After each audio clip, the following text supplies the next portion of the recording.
Chapter 27, Founding a Yoga School in Ranchi. Why are you so averse to organizational work? Master's question startled me a bit. It is true that my private conviction at the time was that organizations are hornets' nests. It is a thankless task, sir, I answered. No matter what the leader does or does not do, he is criticized. Do you want the whole divine chana, milk curd, for yourself alone? My guru's retort was accompanied by a stern glance. Could you or anyone else achieve God communion through yoga if a line of generous hearted masters had not been willing to convey their knowledge to others? He added, God is the honey. Organizations are the hives. Both are necessary. Any form is useless, of course, without the spirit. But why should you not start busy hives full of spiritual nectar? His counsel moved me deeply. Although I made no outward reply, an adamant resolution arose in my breast. I would share with my fellows, so far as lay in my power, the unshackling truths I had learned at my guru's feet. Lord, I prayed, may thy love shine forever on the sanctuary of my devotion, and may I be able to awaken thy love in all hearts.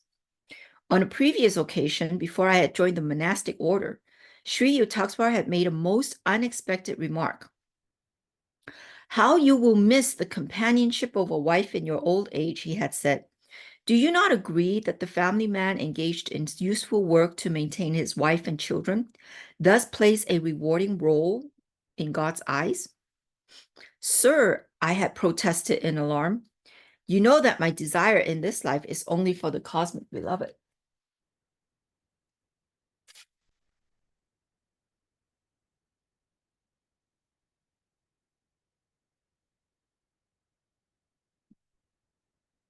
Master laughed so merrily that I understood his words had been uttered merely to test me. Remember, he had said slowly, that he who rejects the usual worldly duties can justify himself by assuming some kind of responsibility for a much larger family. The ideal of right education for youth has always been very close to my heart. I saw clearly the arid results of ordinary instruction aimed at the development of body and intellect only. Moral and spiritual values, without whose appreciation no man can approach to happiness, were yet lacking in the formal curriculum. I determined to found a school where young boys could develop to the full stature of manhood. My first step in that direction was made with 7 children at Dahika, a small countryside in Bengal. A year later, in 1918, through the generosity of Sir Manindra Chandra Nandi, the Maharaja of Kazim Bazar, I was able to transfer my fast-growing group to Ranchi. This town in Bihar, about 200 miles from Calcutta, is blessed with one of the most beautiful, healthful climates in India. The Kasim Bazar Palace in Ranchi became the main building of the new school, which I called Yogada, Satsanga, Brahmacharya, Vidyala. Here's a footnote about that. Vidyalaya school. Brahmacharya here refers to one of the 4 stages in the Vedic plan for man's life, as comprising that of 1, the celibate student, brahmachari, 2, the householder with worldly responsibilities, grihastha, 3, the hermit, vanaprastha, 4, the forest dweller or wanderer, free from all earthly concerns, sannyasi. This ideal scheme of life, while not widely observed in modern India, still has many devout followers. The 4 stages are carried out religiously under the lifelong direction of a guru. For information about the Yoga Satsanga school in Ranchi is given in chapter 40.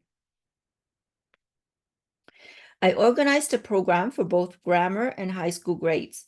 It includes agricultural, industrial, commercial, academic subjects.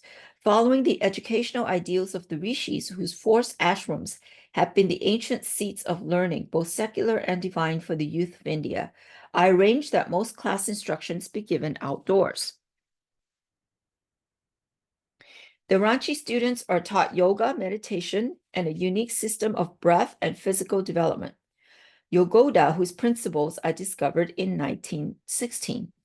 Realizing that man's body is like an electric battery, I reasoned that it could be recharged with energy through the direct energy agency of the human will. As no action of any kind is possible without willing, man may avail himself of the prime mover, will, to renew his strength without burdensome apparatus or mechanical exercises.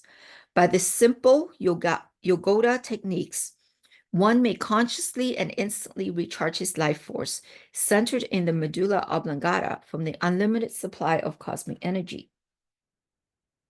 The boys at Ranchi responded well to Yogoda training, developing extraordinary ability to shift the life force from one part of the body to another part, and to sit in perfect pose in difficult asanas, postures.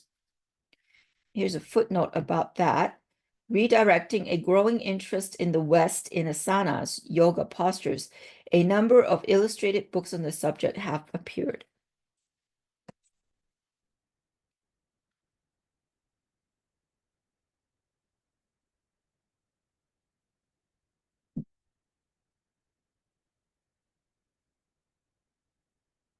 They performed feats of strength and endurance that many powerful adults could not equal. My youngest brother, Bishnu Charan Ghosh, joined the Ranchi school. Later, he became a noted physical culturist. He and one of his students traveled in 1938 to 39 to the West, giving exhibitions of strength and muscular control. Professors at Columbia University in New York and many other universities in America and Europe were amazed by demonstrations of the power of the mind over the body. Here's a footnote about that. Bishnu Charan Ghosh passed away on July 9th, 1970 in Calcutta, publisher's note. At the end of the first year in Rishi, applications for admission had reached 2,000. But the school, which at the time was solely residential, could accommodate only 100. Instructions for day students was soon added. In the Vidyalaya, I had to play mother-father or father-mother to the little children and to cope with many organizational difficulties. I often remember Christ's words, "There is no man that hath left house or brother or sister or mother or father or mother,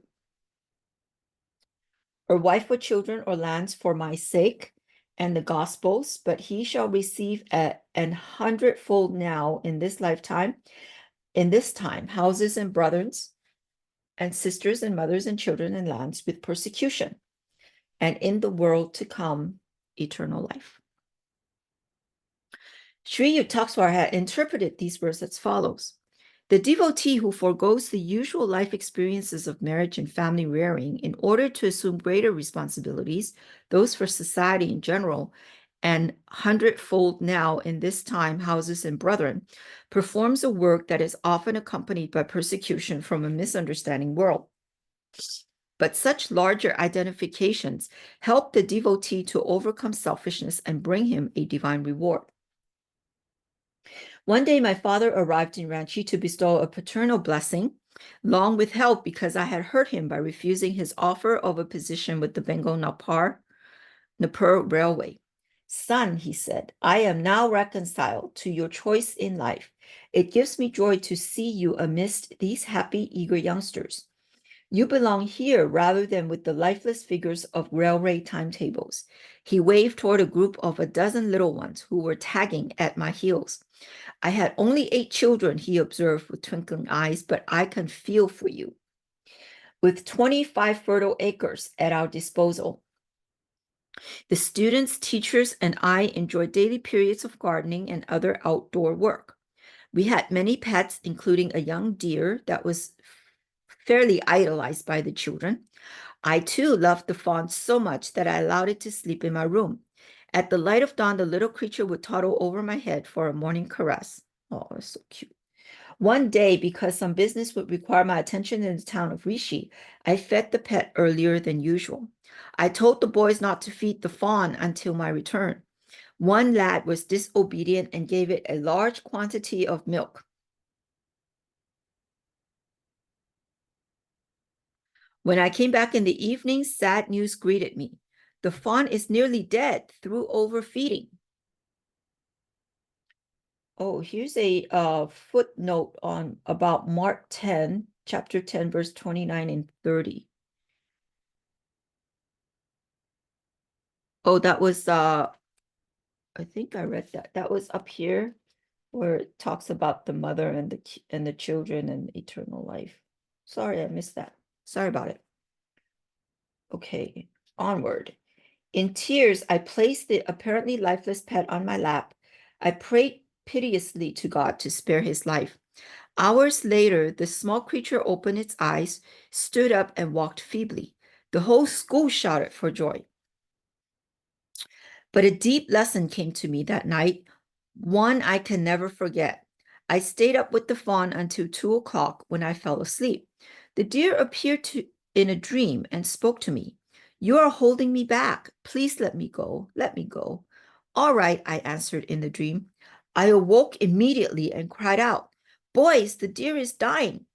The children rushed to my side. I ran to the corner of the room where I had placed the pet. It made a last effort to rise, stumbled toward me, then dropped at my feet, dead. According to the mass karma that guides and regulates the destinies of animals, the deer's life was over and it was ready to progress to a higher form. But my deep attachment, which I later realized was selfish, and by my fervent prayers, I had been able to hold it in the limitations of the animal form from which the soul was struggling for release. The soul of the deer made its plea in a dream because, without my loving permission, it either would not or could not go. As soon as I agreed, it departed. All sorrow left me. I realized anew that God wants his children to love everything as a part of him and not to feel delusively that death ends all. The ignorant man sees only the unsurmountable wall of death hiding seemingly forever his cherished friends. But the man of unattachment, he who loves others as expressions of the Lord, understands that at death the dear ones have only returned for a breathing space of joy in him. The Ranchi school grew from small and simple beginnings to an institution now well known in Bihar and Bengal. Many departments of the school are supported by voluntary contributions from those who rejoice in perpetuating the educational ideas of the rishis. Flourishing branch schools have been established in Midnapur and Lakhanpur. In the Ranchi headquarters maintains a medical department where medicine and the services of doctors are supplied without charge to the poor of the locality. The number treated has averaged more than 18,000 persons a year. The Vidyalaya has made its mark too in competitive sports and in scholastic field, where many Ranchi students or graduates have distinguished themselves in later university life. In the past 3 decades, the Ranchi school have been honored by visits from many eminent men and women of East and West. Swami Pranabananda, the Banaras saint with 2 bodies, came to Ranchi for a few days in 1918. As the great master viewed the picturesque classes under the trees and saw in the evening that young boys were sitting motionless for hours in yoga meditation, he was profoundly moved. Joy comes to my heart, he said, to see that Lahiri Mahasaya's ideals for the proper training of youth are being carried on in this institution. My guru's blessings be on it. A young lad sitting by my side ventured to ask the great yogi a question. Sir, he said, shall I be a monk? Is my life only for God? Though Swami Brahmananda smiled gently, his eyes were piercing the future. Child, he replied, when you grow up, there is a beautiful bride waiting for you. The boy did eventually marry after having planned for years to enter the Swami order. Sometime after Swami Pranabananda had visited Ranchi, I accompanied my father to the house in Calcutta in which the yogi was temporarily staying. Pranabananda's prediction, made to me so many years before, came rushing to my mind. I shall see you with your father later on. As father entered the Swami's room, the great yogi rose from his seat and embraced my parent with loving respect. Bhagavati, he said, what are you doing about yourself? Don't you see your son racing to the infinite? I blushed to hear his praise before my father. The Swami went on. You recall how often our blessed Guru used to say, Banat, Banat, Banjai. So keep up Kriya Yoga ceaselessly and reach the divine's portals quickly. And that phrase, Banjat, Banjat, Banjai, is one of Lahiri Mahasaya's favorite remarks, with which he would encourage his students to persevere in meditation. It is literally making, making, someday made. One may freely translate the thought as striving, striving, one day behold the divine goal. The body of Pranabananda, which had appeared so well and strong during my amazing first visit to him in Benares, now showed definite aging, though his posture was still admirably erect. Swamiji, I inquired, looking straight into his eyes, please tell me, aren't you feeling the advance of age? As the body is weakening, are your perceptions of God suffering any diminution?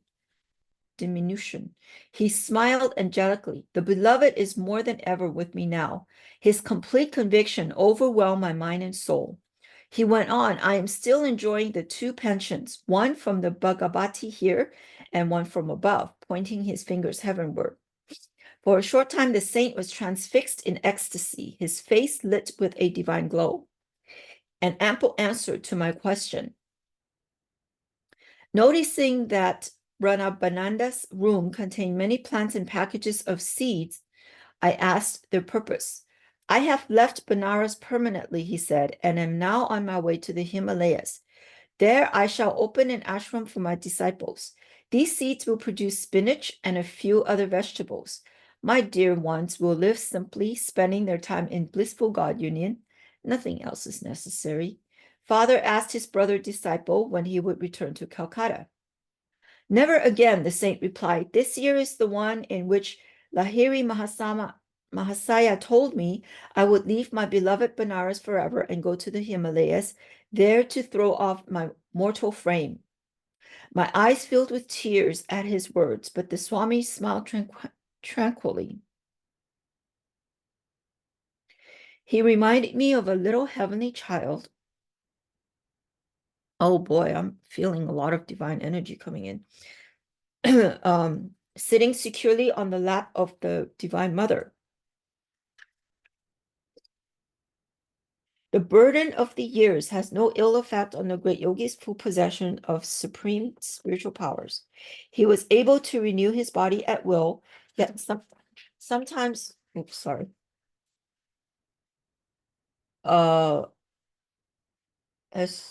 he was able to renew his body at will, yet sometimes he does not care to retard the aging process, but allows his karma to expand itself on the physical plane using his present body as a time-saving device to preclude the necessity of working out remaining fragments of karma in a new incarnation. Months later, I met an old friend, Sanandan, who was one of Pranabananda's close disciples.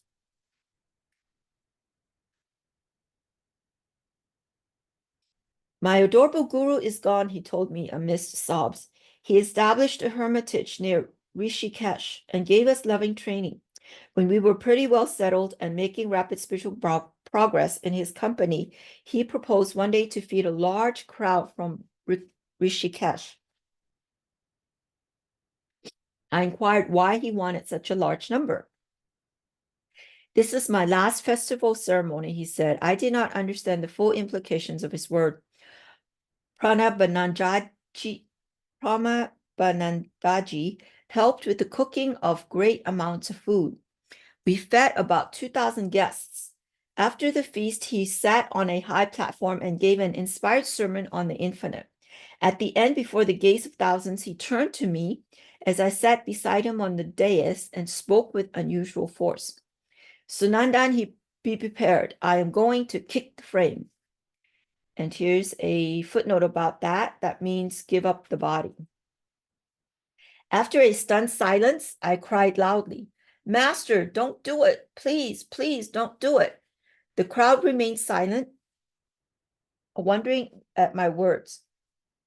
Pranabanandaji smiled at me, but his eyes were already beholding eternity. Be not selfish, he said, nor grieve for me. I have been long cheerfully serving you all. Now rejoice and wish me Godspeed. I go to meet my cosmic beloved. In a whisper, Pranabanandaji added, I shall be reborn shortly. After enjoying a brief period of the infinite bliss, I shall return to earth and join Babaji. You shall soon know when and where my soul has been encased in a new body. And Babaji was Lahiri Mahasaya's guru, who is still living. See page 33. And here's a picture of Yogoda Satsanga branch math. The Yogoda Satsanga Society of India branch math and ashram Ranchi was founded by Paramahansa Yogananda when he moved his boys' school to this site in 1918. Today, the branch math serves YSS members and distributes Paramahansaji's Kriya Yoga teachings throughout India. In addition to its spiritual activities, this center maintains several educational institutions and a charitable dispensary.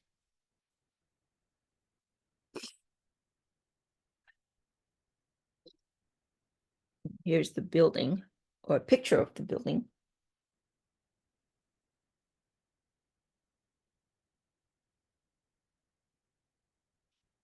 He cried again, Sanandan, here I kicked the frame by the second Kriya Yoga. The actual technique used by Pranabananda is known to higher Kriya Yoga initiates of the self-realization path as the third Kriya Yoga initiation. When given to Pranabananda by Lahiri Mahasaya, it was the second Kriya he received from the Yogavatar. This Kriya enables the devotee who has mastered it to leave and return to the body consciously at any time. Advanced yogis use this Kriya technique during the last exit of death, a moment they invariably know beforehand. Great yogis go in and out of the spiritual eye, the pranic star door of salvation. Christ said, I am the door. By me, if any man enter in, he shall be saved, and shall go in and out and find pasture. The thief, Maya, or delusion, cometh not but for to steal and to kill and to destroy. I, the Christ consciousness, am come that they might have life and that they might have it more abundantly. John chapter 10, verse 9 to 10. He looked at the sea of faces before us and gave us a blessing, directing his gaze toward the inward, directing his gaze inward to the spiritual eye. He became immobile. While the bewildered crowd thought he was meditating in an ecstatic state, he had already left the tabernacle of flesh and had plunged his soul into the cosmic vastness. The disciples touched his body, seated in the lotus posture, but it was no longer warm flesh. Only a stiffened frame remained. The tenant had fled to the immortal shore. As Sunandan finished his recountal, I thought, the blessed saint with two bodies was dramatic in his death as in his life. I inquired where Keshavananda was to be born. I consider that information a sacred trust, Sanandan replied. I should not tell it to anyone. Perhaps you may find out some other way. Years later, I discovered from Swami Keshavananda that Pranamananda, a few years after his birth in a new body, had gone to Badrinarayan in the Himalayas, and there joined a group of saints around the great Babaji. And here's a footnote about Swami Keshavananda. My meeting with Keshavananda is described on pages 447, 447, and 450. End of chapter 27. Well, thank you so much for joining us today. I hope you enjoyed that. We will continue next week with our reading of the Autobiography of a Yogi. In the meantime, I hope you guys have a great week, and we'll see you next time. Bye-bye now.